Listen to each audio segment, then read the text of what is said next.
Praise God. Salamat sa Panginoon. Magandang gabi po sa bawat isa. Salamat sa Diyos, katapatan niya. At narito na naman po tayo para mag-aral ng kanyang salita. At hayaan po natin na bago tayo mag-aral, syempre po, laging hihingin natin yung pagsama at patnubay ng ating Diyos, ng banal na Espiritu.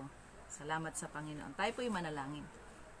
Salamat sa inyo, Panginoon o Diyos, na makapangyarihan sa lahat. Wala po kayong katulad.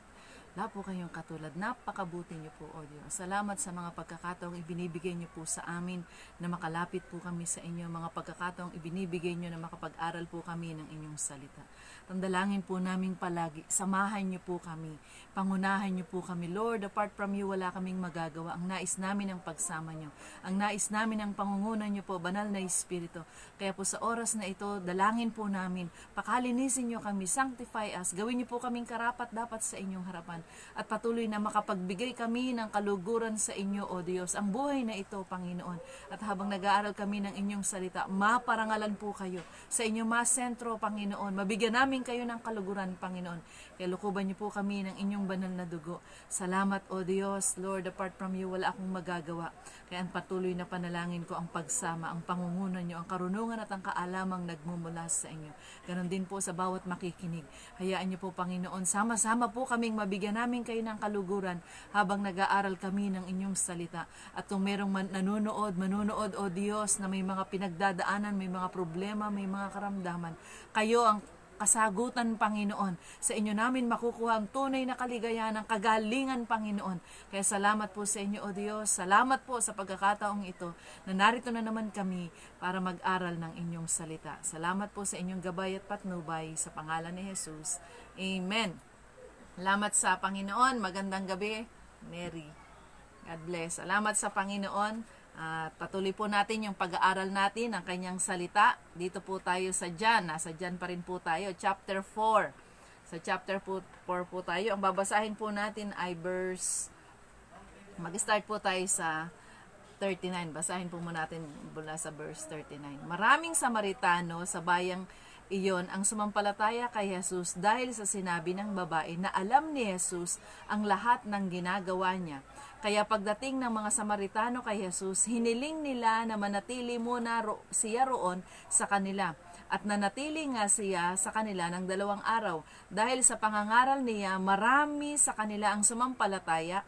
Sinabi ng mga tao sa babae, sumasampalataya kami ngayon, hindi lang dahil sa sinabi mo sa amin ang tungkol sa kanya, kundi dahil narinig namin mismo sa kanya at alam namin siya ang tagapagligtas. Salamat sa Panginoon at tutuloy po natin yung pagbasa mamaya. Po yung magbalik lang po tayo, no? Ito po yung tagpo na pinatunayan na si Jesus ay all-knowing siya. Bakit? Alam niya yung buhay ng babae. Kaya ito yung nagtulak para ikwento ng babae dun sa mga tao na pinuntahan niya, dun sa taong bayan, na kung ano yung na-experience niya sa ating Panginoong Jesus. At dahil dun sa sinabi niya, nagsamahan yung mga tao, hinimok niya na magsamahan sa kanya yung mga tao dahil sabi niya, baka ito na yung Mesiyas, ito na yung Kristo, ito na yung hinihintay natin dahil alam niya yung buhay ko. At sumama nga po yung mga tao doon sa babaeng Samaritana at sabi sa 41, dahil sa pangangaral niya, marami pa sa kanila ang sumampalataya. At doon nangaral ang ating Panginoong Yesus. Kaya yung mga tao naniwala, hindi lang dahil sa dun sa sinabi ng babae, yung testimony ng babae, kundi dahil dun sa pangangaral ng ating Panginoong Yesus. Kaya salamat sa Panginoon sa tagpo po ng ating buhay, pag tayo ay, yung mga personal encounter natin sa Panginoon, yung mga personal testimony natin sa Panginoon, yun din ang sinasabi natin.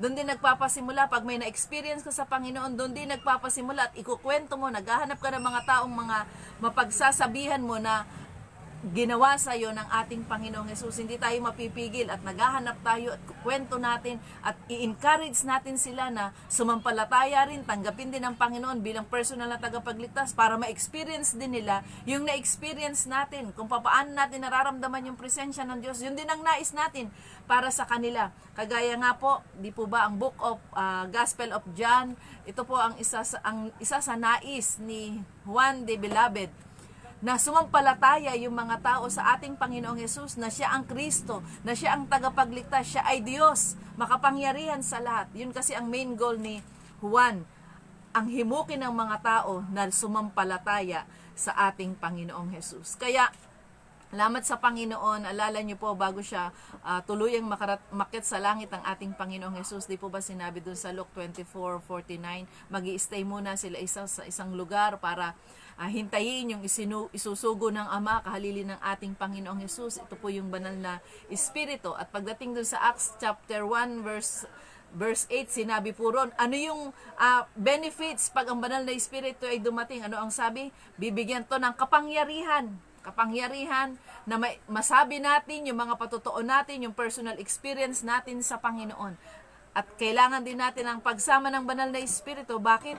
Kasi ang ipapangaral doon sa nung mga tagpupong yun, nung bagong pagkaakit lang ng ating Panginoong Jesus sa langit, alam na alam at well known na alam doon sa lugar na si Jesus ay ninakaw. Kasi binayaran nga yung mga sundalo sa pamamagitan nitong mga namiminunong pari ng mga tagpong yon. Kaya ang alam ng mga tao ron, si Jesus ay ninakaw. At mahirap paniwalaan na ang tagapagligtas mo ay ninakaw at hindi nabuhay.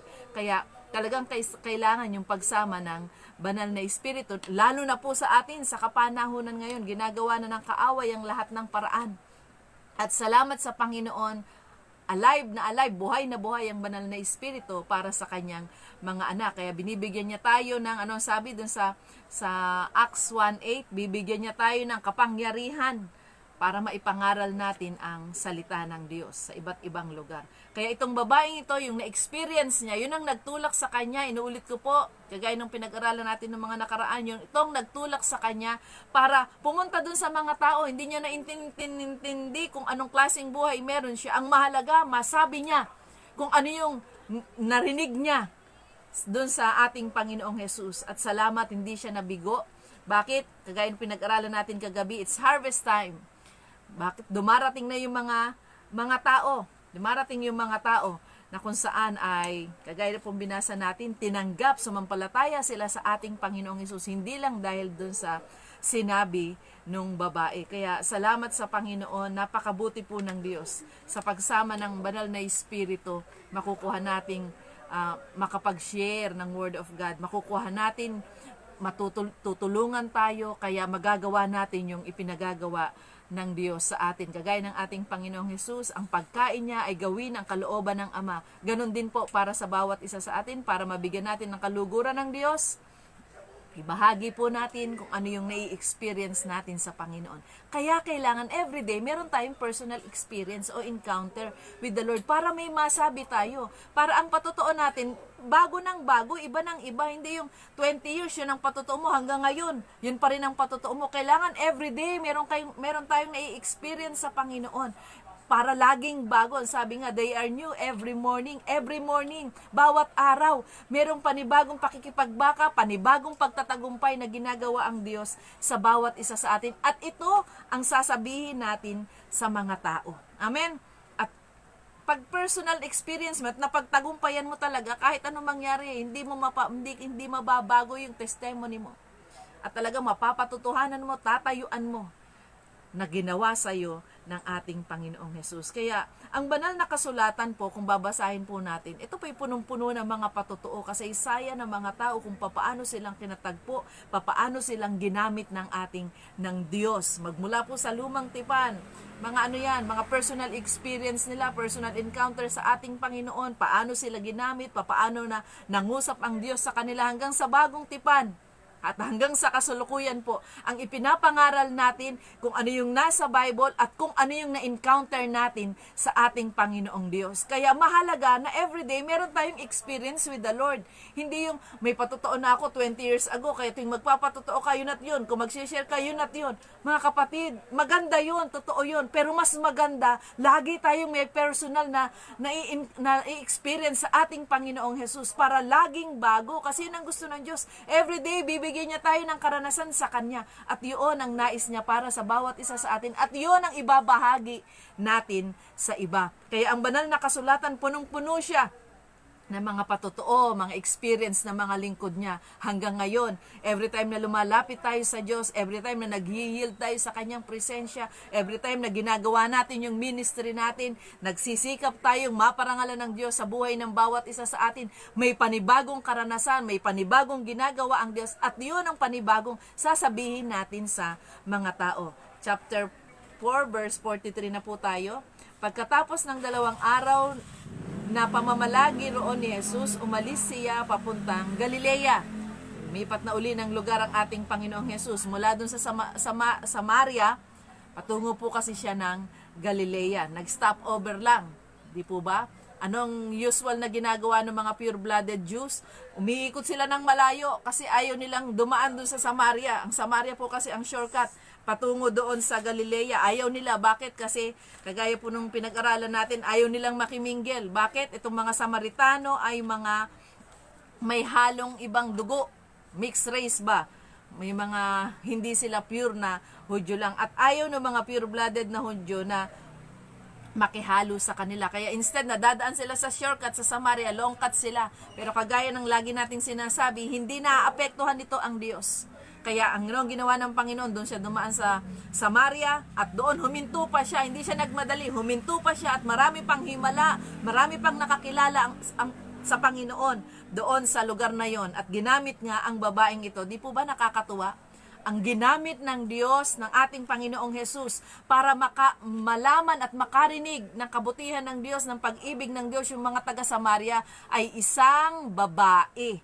Babae po ang ginamit, isang babaeng makasalanan na binago ng Diyos ang buhay. Kaya salamat sa Panginoon. Anong sabi dun sa Joel chapter 2? Sa huling panahon, ibubuhos niya ang kanyang espiritu. Kanino? Sa mga bata, sa matanda, sa mga lalaki, sa mga babae. Ano ang purpose? Bakit bibigyan tayo ng kapangyarihan? Bakit sasangkapan tayo ng banal na espiritu? Para maipahayag natin yung mga life testimony natin, yung mga experience natin sa Panginoon, yung mabubuting bagay na ginawa sa atin ng Panginoon. Kaya salamat, kahit babae, gagamitin ng Panginoon. Kahit matandang babae, gagamitin ng Diyos. Kahit bata, lahat ng nagnanasa na magpagamit sa Diyos para maparangalan ng Panginoon, gagamitin niya sa huling panahon. Kailan yon? Nung kinausap ng Panginoong Jesus ang babae, 2,000 years ago, matagal na yon. Sabi niya, at ngayon na nga ang panahon. Ibig sabihin, magmula ng panahon na yon, lahat ng babae nagagamit na sa kaluwalhatian ng ating Panginoong Jesus. Kaya salamat sa Panginoon, hindi lang mga lalaki, pati mga babae, gagamitin niya. Sabi, sa huling panahon, bibigyan niya ng kapangyarihan. At nung bumaba ang banal na espiritu, Acts, sa Book of Acts, nagpasimula na yon. Di po ba? Nagpasimula na yon. Nakakatuwa po. Nung mabuhay ang ating Panginoon mula sa mga patay, ang first messenger, nagsaad ng pagkabuhay na maguli, babae rin po, si Maria. Kaya salamat sa Panginoon, verse 43, pagkatapos ng 2 araw, namalagi ang Panginoon kasi sa request na ng mga Samaritano, mamalagi muna po kayo rito at marami silang natutunan kaya sumampalataya sila sa Panginoon. Inuulit ko, sabi ng banal na kasulatan, hindi lang dahil sa sinabi ng babaeng makasalanan, ng babaeng Samaritana, kundi dahil dun sa personal na may na-experience sila at narinig sa ating Panginoong Jesus. 43, pagkatapos ng 2 araw na pamamalagi roon ni Jesus, umalis siya papuntang Galilea. Kasi ang totoo po, papunta talagang Galilea ang ating Panginoong Jesus. Merong divine appointment lang nung pagkakataon na yon. Panahon na, oras na para ang mga Samaritano ay makarinig ng pag-ibig, ng kabutihan at lumapit sila sa ating Panginoong Jesus. Kaya salamat sa Panginoon. Huminto siya roon. Sabi, 44, si Jesus mismo ang nagsabi na ang isang propeta ay hindi igagalang sa sarili niyang bayan. Kaya ang ating Panginoong Jesus ay, inuulit ko, patungo siya ng Galilea, pero nag-stop over po siya sa Samaria, na kung saan maraming mga Samaritano ang nakakilala sa ating Panginoong Jesus. Sa Galilea po naganap yung unang himala. At ito po, yung babasahin po nating mga sumusunod ay ito yung pangalawang himala na ginawa ng ating Panginoong Jesus. Kaya ang sabi pa, nang dumating siya sa Galilea, malugod siyang tinanggap ng mga tao dahil naroon sila sa Jerusalem nung pista ng paglampas ng anghel at nakita nila ang lahat ng ginawa roon ng ating Panginoong Hesus. Ang ginawa doon, gumawa po kasi siya ng himala doon. After po nung sa nagmalasakit ang ating Panginoon sa templo, di po ba? At pagkatapos po noon, gumawa siya ng himala doon sa Kana. At pagkatapos doon sa pagpapatuloy po noon, hindi siya kagad umalis. Gumawa po siya ng mga, sabi po dito, habang si Jesus ay nasa Jerusalem ng pista ng paglampas ng anghel, 2:22, marami ang sumampalataya sa kanya. Marami ang sumampalataya sa kanya, 23, marami ang sumampalataya sa kanya nang makita nila ang mga himalang ginawa niya. Pero hindi nagtiwala si Jesus sa mga pananampalataya nila dahil kilala niya ang lahat ng ito at hindi na kailangang may magsabi pa sa kanya tungkol sa mga tao. Ibig sabihin, sabi nito, maraming sumampalataya pero bibig lang pala. Yung totoo ay hindi. Ang kailangan lang pala nila sa ating Panginoong Hesus, yung himala, yung miracle, yung mabuting bagay na gagawin. Pero yung puso pala nila ay malayo sa Panginoon. Ito na rin mismo ang sabi, pero hindi nagtiwala si Jesus sa pananampalataya nila dahil kilala niya ang lahat ng tao. Kaya yung pananampalataya nila ay hindi pala ganong tao sa puso, yung himala lang ang gusto nila. Sa Capernaum po ay maraming himala ang ginawa ng ating Panginoong Hesus dito. Pero nakakalungkot, hindi sila nagtiwala ng lubusan sa ating Panginoong Hesus. Basahin po natin sa Matthew 11:23. Sa Matthew 11:23. Nakakalungkot po, meron siya mga ginawang himala doon sa lugar na yon. Pero hindi sila lubusang nagtiwala sa ating Panginoong Hesus. Sa Matthew 11:23, ang sabi, at kayo namang mga taga-Capernaum, baka akala ninyo'y papupurihan kayo kahit doon sa langit. Hindi, ibabagsak kayo sa impyerno sapagkat kung sa Sodom nangyari ang mga himalang ginawa sa inyo, mananatili pa sana ang lugar na iyon hanggang ngayon. Kaya tandaan ninyo na sa araw ng paghuhukom, mas mabigat pa ang parusa na tatanggapin ninyo kaysa sa mga taga-Sodom. Bakit po sinabi to? Marami kasing himala ang ginawa sa Capernaum. Nag-stop over po rito ang Panginoon bago tuluyan siya makarating sa Galilea, kagaya ng pupuntahan niya. At maraming himala, kaya lang ang nakakalungkot, hindi na talaga nila tinanggap ang Panginoon. Kaya anong sabi?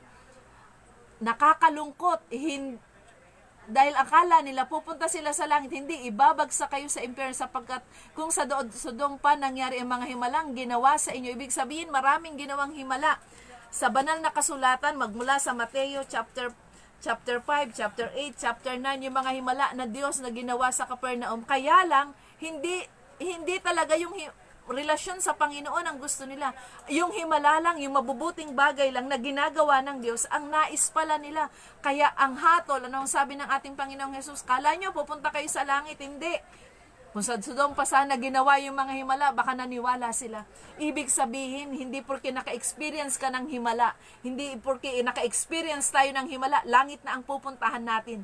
Hindi pala ibig sabihin na nakilala na natin ng Panginoon. Mahalaga, may personal encounter, may personal na relasyon, maayos na relasyon tayo sa Panginoon para makarating tayo sa langit na bayan. Kasi sinabi yan ng ating Panginoong Hesus, maraming himala.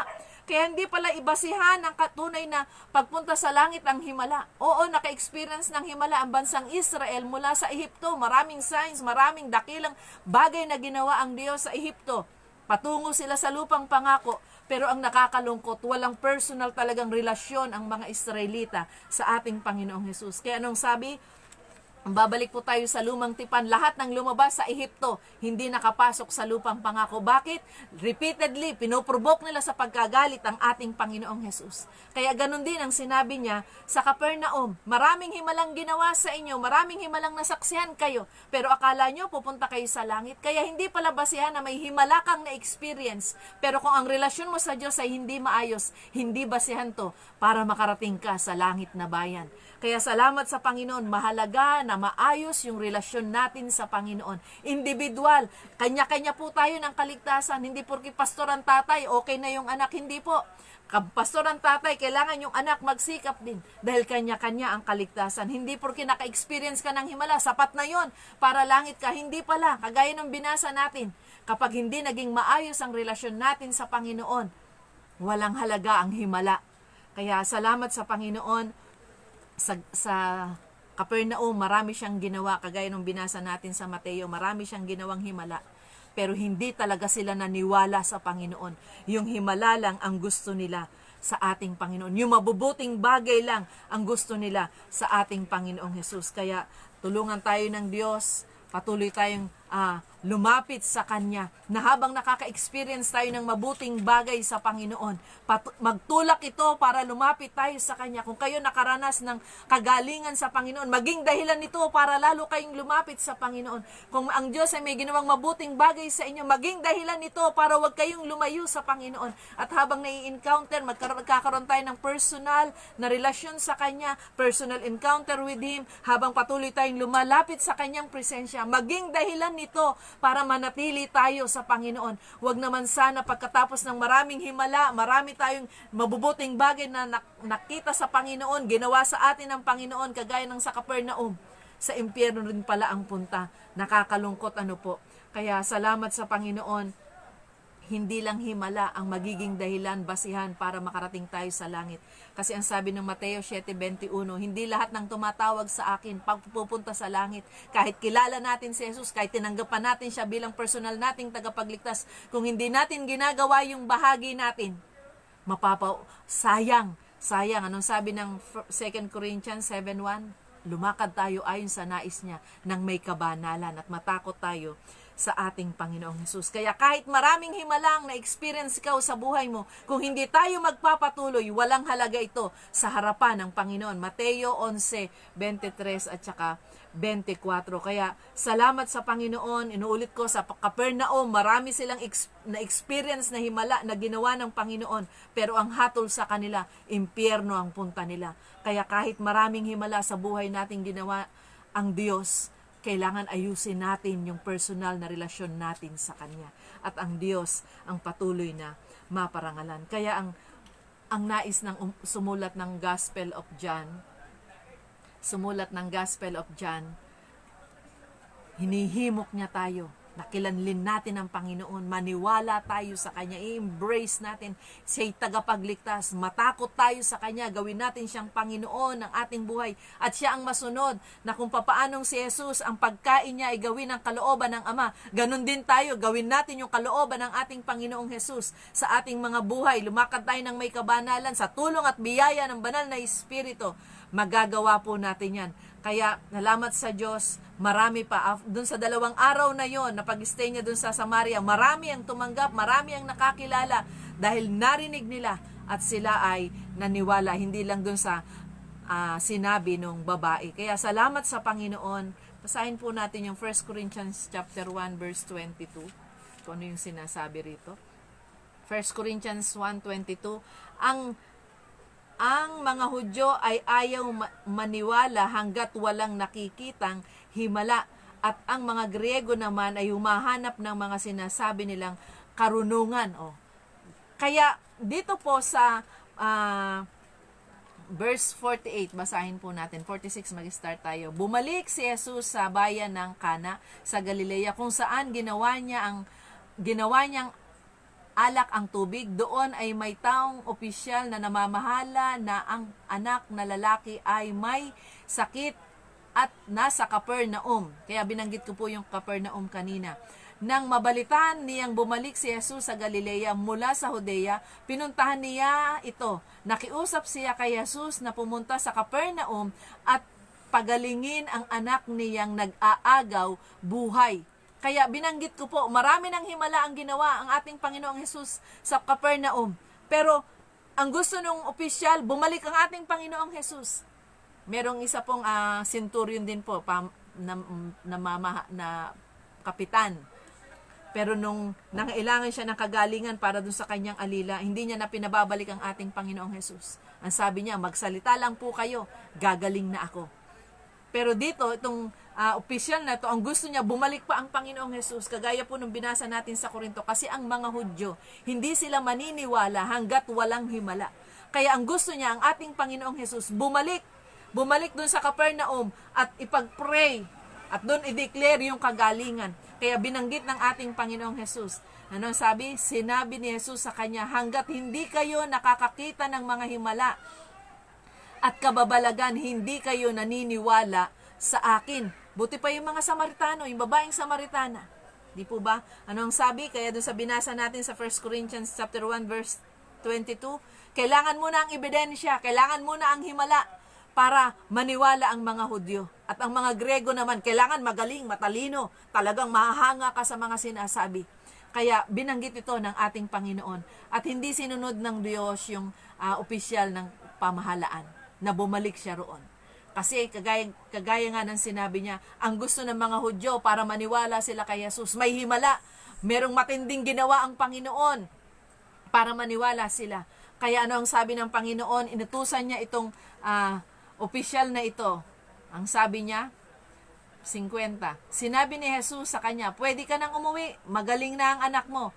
Naniwala ang opisyal sa sinabi ni Jesus at umuwi siya. At tuloy po natin, habang nasa daan pa lang, sinalubong na siya ng mga alipin niya at sinabi sa kanya na magaling na ang anak niya. Kaya tinanong niya kung anong oras ito gumaling. Sumagot siya, kahapon po ng mga alauna ng hapon at ay nawala na ang lagnat niya. Yun yung eksaktong oras na sinabi ng ating Panginoong Jesus, magaling na. At naniwala siya. Kasi anong sabi ng 1 Corinthians chapter 1 verse 22, naghahanap ang mga Hudyo, bago nila paniwalaan yung sasabihin mo, kailangan may gawin ka munang himala. Matthew 12. Tayo sa Matthew chapter 12 verse 38. Anong sinasabi rito? 12:38 ng Mateo. May ilang mga tagapagturo ng kautusan at mga Pariseo na nagsabi kay Jesus, Guro, pakitaan nyo kami ng isang himalang magpapatunay na sugo nga kayo ng Diyos. Talagang nakabase sila dun sa himala at kapag walang ginawang himala ang Diyos, hindi sila believe. Pero marami ng pagkakataon, nakita nila at nagpapatunay na gumawa ng himala ang Panginoon. Pero hindi pa rin sila naniniwala kasi hindi nila tinatanggap ang ating Panginoong Hesus kasi walang tagapagligtas na manggagaling doon sa lugar na kung saan naging kinalakihan ng ating Panginoong Hesus. Ang alam nila sa Bethlehem ng Judea. Nakakalungkot binantayan nila yung pagdating ng tagapagligtas pero hindi nila napansin na isinilang na sa Bethlehem ng Judea yung tagapagligtas. At nangyari nga lang, sabi, di po ba may mga hula mula dun sa Ehipto. Di po ba pag after the Egypt, bumalik ang Panginoon sa Nazareth na at nakakalungkot dun sa sarili niyang bayan, hindi rin siya tinanggap. Pinagtabuyan din siya. 11, basahin nga naman po natin yung 11:36 ng Lucas. Basa po tayo ng maraming salita ng Diyos ngayon. 11:36. Ang sabi, kung naliwanagan ang buo mong katawan at walang 11:36, walang bahaging nadiliman, magiging maliwanag ang lahat na parang may ilaw na lumiliwanag. Kailangan po maliwanagan talaga ang mga kaisipan natin. Na ito, nakikita nila maliwanag, clear na ang Panginoon ay gumagawa ng himala. Kaya lang nakakalungkot. Ang sabi ng Mateo 15:8, oo, naniniwala sila sa bibig nila, sinasabi nilang sumasampalataya, pero ang puso nila, hindi. Pagkatapos ng himala, wala na uli. Di po ba kung hanggang doon sa last part ng bahagi ng buhay ng ating Panginoong Hesus, nakakalungkot, hindi talaga nila tinanggap ang Panginoon at marami doon sa pinagaling ng ating Panginoong Hesus, ginawa niya ng himala, sila pa yung sumigaw, nabayaran, nasulsula ng mga namuminunong pari, na sumigaw na ipako siya sa krus. Kaya, inuulit ko po, hindi pala yung himala ang magiging malaking katibayan para makarating tayo sa langit. Kagaya ng binanggit natin kanina, maraming himalang ginawa ang ating Panginoong Hesus sa Capernaum. Pero hindi sila totoong naniwala sa Diyos. Ang gusto lang nila, yung himala, yung mabuting bagay na makukuha nila sa ating Panginoong Hesus. Kaya nakakalungkot, kahit dun sa sarili niyang bayan, hindi siya tinanggap, pinagtabuyan siya. Yung mga tao roon, Di po ba? Kaya salamat sa Panginoon, tulungan tayo ng Panginoon sa bawat araw natin. Kaya kailangan talaga natin ng pagsama ng banal na Espiritu. Bakit? Sa pangangaral natin, sa pagsasabi natin ng mga patotoo natin, ng mga personal encounter, yung experience natin sa Panginoon, yung mabubuting ginawa sa atin ng Diyos. Hindi tayo basta paniniwalaan ng tao. Kailangan natin ng pagsama ng banal na Espiritu. At ang sabi dun sa Lucas 21:34, Luke 21:34, kaya mag-ingat kayo na huwag mawili sa kalayawan, sa paglalasing, sa pagkaabala sa inyong kabuhayan at baka biglang dumating ang araw na iyon nang hindi ninyo inaasahan sapagkat darating ang araw na iyon sa lahat ng tao sa mundong ito. Ang tinutukoy po dito ay yung second coming. Yung pagbalik ng ating Panginoong Hesus. Anong sabi? Watch yourself. Bantayan daw po natin yung sarili natin. Baka naman mamaya kagaya ng mga Hudyo, sinasamba nila ang Diyos, pero yung sa labi lang pala, pero sa puso nila, malayo sa Panginoon. Nananampalataya sila, sinasabi na nananampalataya na kami, pero ang totoo sa puso pala nila ay hindi, kagaya nung sinabi dun sa huling bahagi ng chapter 2 ng John. Hindi pala. Alam ng ating Panginoong Jesus yun, sinabi niya na rin. Kaya tulungan tayo ng Panginoon na kung talagang naniniwala tayo sa Kanya, maniwala talaga tayo sa Kanya, sumampalataya talaga tayo sa Kanya. Kasi hindi sapat na nalaman natin at hindi na natin ginawa. Lalo na sa panahon po ngayon, maraming ginagawa na ng kaaway ang lahat ng paraan para manghina tayo. Magpakalakas po tayo. Kailangan kasi ng Diyos na mga mananampalataya na matatag, malakas. Di po ba kagabi, sabi dun sa 1 Corinthians 15:58, yung ginagawa natin sa Panginoon na hindi nawawala ng kabuluhan. Pero hindi kagad yun ang sinabi niya. Kailangan maging matatag, maging malakas para magawa natin yung pinagagawa ng Panginoon sa atin. Kasi kung hindi tayo matatag, hindi tayo malakas, hindi tayo paniniwalaan. Kung tayo rin ay mahina. Kaya salamat sa Panginoon. Huwag tayong magaya dun sa mga Hudyo na kailangan pa ng himala, kailangan pa ng matitinding bagay. Nakakalungkot po ang mga Israelite, yung mga Hudyo, nung lumabas sila sa Ehipto pa lang, matindi na yung ginawa ng Panginoon. Pero along the way, panay ang pagrereklamo nila. Sabi nga namin, the reclamites. Yung mga mahilig magreklamo, pagkatapos gumawa ng matindi ang Diyos, naniniwala sila. Pagkatapos noon, overnight lang, hindi na naman sila naniniwala. Pag kumalaman siyam nila, ayaw na naman nila, gagawa na naman sila ng Diyos-Diyosa nila. Kaya tulungan tayo ng Panginoon, wag din tayo mapagaya sa mga taga-Capernaum na maraming ginawang himala ang Diyos, pero himala lang ang gusto nila. Kaya salamat sa Panginoon, ngayong panahon ito, magpakalakas po ang bawat isa sa atin. Kasi kailangan po ng Diyos na matatag, na malalakas, na mga lingkod niya, na mga mananampalataya na kumikilala sa Kanya, na magpapahayag ng Kanyang salita. Magpapahayag ng kabutihang na experience niya, yung patotoo ng Kanyang buhay, na tatayo siya. Ephesians chapter 6 verse 10, sabi, be strong in the Lord. Magpakalakas ka, maging malakas ka sa Panginoon, maging matatag ka at sa Kanyang kapangyarihan, at hayaan mong yung kapangyarihan niya ay dumaloy sa inyo. Huwag maagaw ng kaaway yung ating mga kaisipan. Di po ba? Huwag maagaw ng kaaway. Kagaya dun sa mga ilang pinag-aralan natin ng mga nakaraan. Naniniwala sila pag may magandang ginawa. Pero pagkatapos nun, tapos na yon. Sa Capernaum, ganun din. Tapos na yon. Himala lang ang gusto nila. Salamat sa Panginoon, napakabuti ng Diyos, kaya magpakatatag po ang bawat isa sa atin kung papaanong naniwala itong opisyal ng pamahalaan. Bakit? Kasi may himala siyang na-experience. Nung oras na sinabi ni Jesus na magaling na yung anak niya, yun ding oras na yun, na gumaling talaga. Merong panibagong himala. Ito po yung pangalawang himala na ginawa ng ating Panginoong Jesus. Itong pagpapagaling dun sa anak ng opisyal. Pangalawang himala. Una yung ginawa niyang alak yung tubig, at ito naman ay pinagaling niya yung kahilingan ng isang opisyal ng pamahalaan. Kaya salamat sa Panginoon mga kapatid, marami pang gagawin ng Diyos sa pamamagitan mo. Marami ka pang himalang mai-experience. Marami pang tagpo ng buhay na mapaparangalan ng Diyos sa iyo. Pero kailangang maging matatag ka, maging malakas ka. Bakit? Gumagawa ang kaaway. Pero wag tayong mag-alala, sapat ang biyaya ng Diyos, sapat ang pagsama ng Diyos. Kung papaanong di po ba nang bumaba ang banal na Espiritu sa Book of Acts, pagkatapos nun nililibak kagad sila. Kaya habang ang Espiritu ay gumagawa, naghahanda ang kaaway. Habang ikaw ay pinupuspos ng Diyos, pag nasa presensya ka niya, naghahanda ang kaaway. Kaya kailangan ng kapuspusan, huwag mong iiwanan sa altar. Kahit saan ka pumunta, kailangan puspos po ang bawat isa sa atin.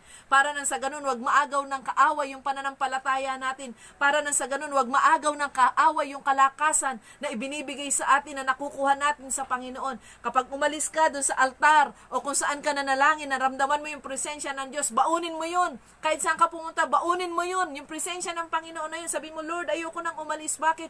Ang kaaway ay gumagawa. Nanakawin niya yung mga patutuon ng buhay natin, yung mga ikukwento natin, yung mga sasabihin natin, di po ba?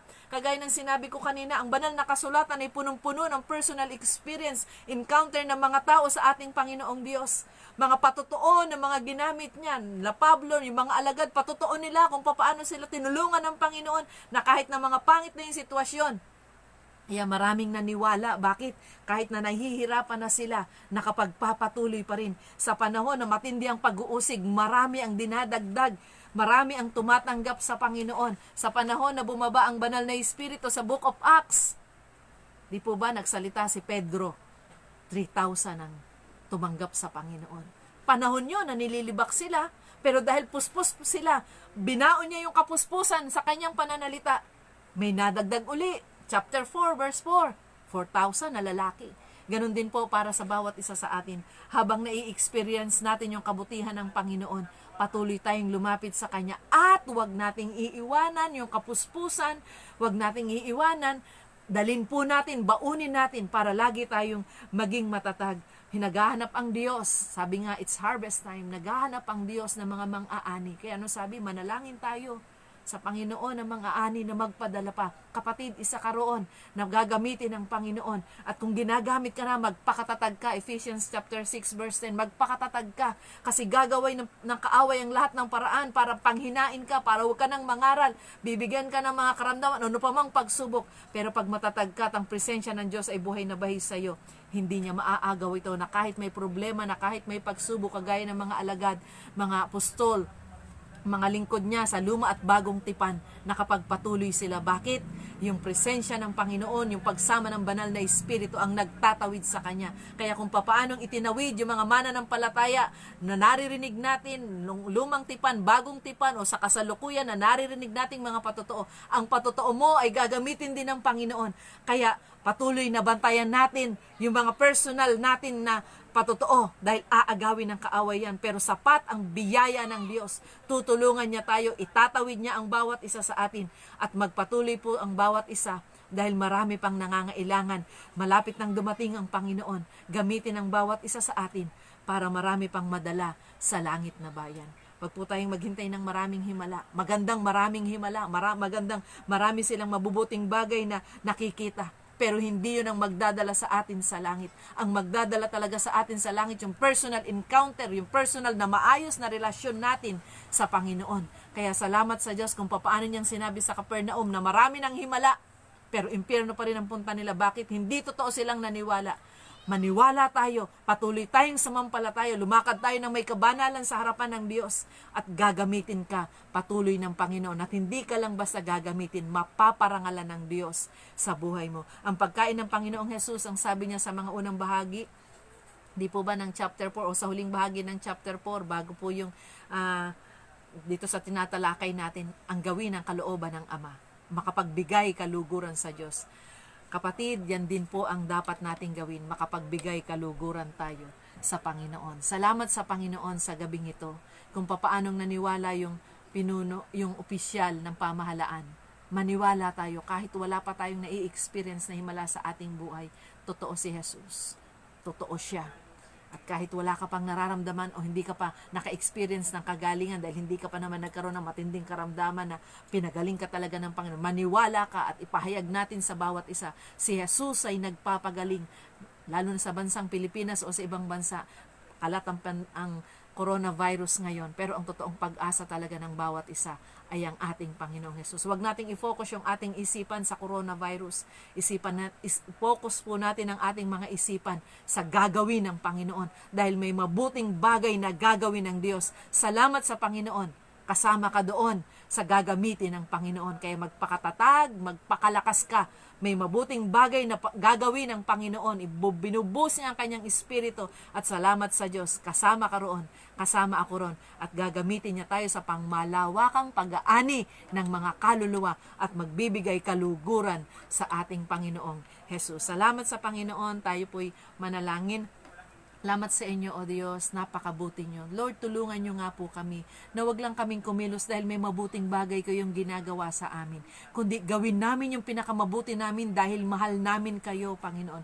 Kaya tulungan nyo everyday, lumapit po kami sa inyo. Magkaroon kami ng personal encounter with you, O Lord, everyday. May experience namin kayo sa aming mga buhay para na sa ganon, Panginoon, patotohanan namin sa mga tao. Talaga namang totoo kayo at may mabuting bagay kayong gagawin sa bawat isa na lumalapit sa inyo. Sino man yung may karamdaman na nakikinig ngayon, Lord, tulungan niyo po sila. Patuloy na paniwalaan na kayo Diyos na makapangyarihan at walang imposible sa inyo. Kapatid, kaya kang katagpuin ng Panginoon at gagamitin ka ng Diyos sa pamamagitan ng karamdaman mo, pagagalingin ka niya. At ipapatotoo mo sa iba na ikaw ay pinagaling ng Panginoon. Kung meron ka mang pinagdadaanan, maniwala ka. Wag lang sa bibig, wag lang dahil sa may kailangan ka sa Panginoon, kaya ka maniniwala. Hindi. Kahit wala kang matinding pinagdadaanan, maniwala ka. Mabuti ang Diyos at siya'y totoong may gagawing mabuting bagay, lalo na sa huling panahon nito. At kasama ka sa gagamitin ng Panginoon. At anuman ang pinagdadaanan mo ngayon, kung ikaw ay may pinagdadaanan, may problema, may pagsubok, o may panalangin ng matagal na't hindi pa kinakatagpo ng Diyos, huwag pang hinaan ang inyong loob. May mabuting bagay na gagawin ng Panginoon. Maniwala ka, manampalataya ka, gagamitin ka ng Panginoon. Naghahanap ang Diyos ng mga aani, naghahanap ang Diyos ng mga maghahayag ng kanyang mabuting balita dahil malapit na siyang dumating. Hayaan mong daluyan ka ng kaligtasan. Kung hindi mo kaya, huwag kang mag-alala, sasamahan ka ng Panginoon. Kung sa tingin mo mahina ka, huwag kang mag-alala, napakalakas, makapangyarihan ang Diyos at siya'y sumasayo at siya'y kasama mo. Tutulungan ka niya, gagawin ka niyang pagpapala, gagamitin ka niya, daluyan ng kaligtasan, daluyan ng kalakasan para sa mga nanghihinang mga kapatiran, mga tao na nangangailangan ng kaligtasan. Salamat po sa inyo, Panginoon, tulungan niyo po kami.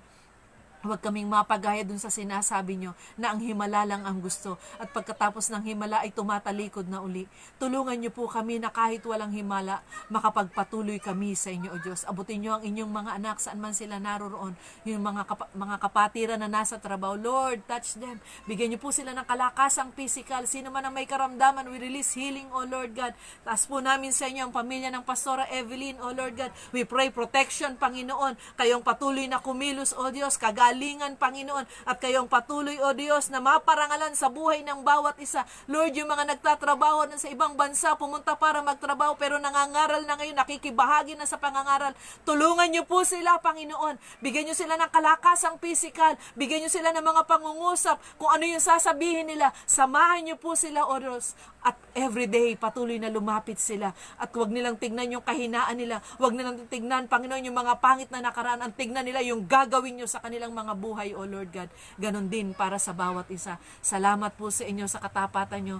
Taas namin sa inyo ang gawain sa France, Panginoon, ang Pastora Jonah, O Lord God. Patuloy niya siyang samahan kagaya ng kanyang kahilingan, knowledge, wisdom, and understanding sa pangunguna, O Lord God.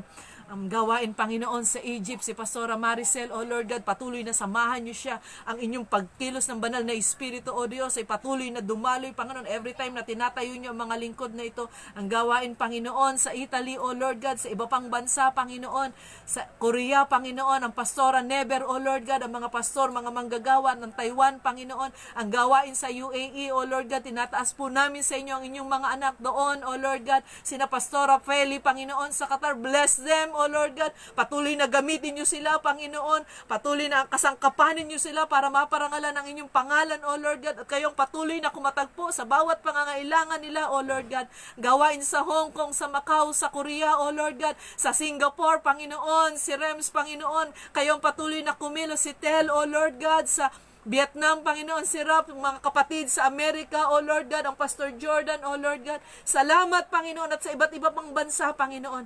Kayo ang patuloy na kumilos, O Lord God. Alam namin walang imposible. Kay Diyos na makapangyarihan, Panginoon. Kayo patuloy na kumilos ang gawain sa Kuwait, Panginoon, sa Canada, Panginoon, mga kapatiran sa Saudi, O Lord God, sa Middle East, O Lord God, sa Canada, Panginoon.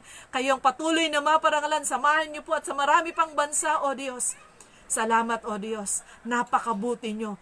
Gagamitin nyo ang inyong mga anak, O Lord God. Ano man ang kanilang kalalagayan, sapat, tapat kayo, Panginoon. Dahil kay Diyos na mabuti, kakasangkapanin nyo lamang kami para maparangalan kayo. Kayo ang maging sentro, Panginoon, ng buhay na ito, O Diyos. At kayo ang patuloy na maparangalan. Salamat po sa inyo. Lukuban nyo po ang bawat isa ng inyong banal na dugo. We release healing, we release salvation, Panginoon, sa bawat pamilya ng inyong mga anak. Kung paano nyo ginagamit at nakatagpo namin kayo, ganun nyo rin kakatagpuin ang aming mga mahal sa buhay. Salamat po sa inyo, O Diyos. Sa pangalan ni Jesus. Amen. Salamat po sa Panginoon. Mabuti po ang Diyos. Patuloy po na announcement po natin. Pinapa-announce po ng Pastora Junafe. May DFC Paris na po tayo. DFC Paris, France. Every Sunday po yon 3 p.m. Lalagay, ipopost po dyan yung address sa Salemas 10 Rue de Terres U. Sa Paris po ito, 75013. Every Sunday PM. Sa oras po nila po ito, Pastora Jonah Fee. Meron din po tayo sa Egypt. Susunod po, popost namin kung saan sina Sister Sabel sa Italy, sa iba pang bahagi. Pagpalain po tayo ng Diyos, sama-samang patuloy na gamitin tayo. Hindi lang dahil sa may nakita tayong himala, hindi, kasi meron tayong personal encounter with the Lord at yun ang sasabihin natin, yung personal experience natin sa Panginoon, patotoo ng buhay natin, yun ang sasabihin natin sa mga tao. At kung wala pa tayong himalang personal na na-experience sa Diyos, tuloy lang. Bakit? Na-experience mo siya every time na lalapit ka sa kanyang presensya. Salamat sa Panginoon at ang Diyos po ay patuloy na magpala sa bawat isa sa atin. Mga announcement?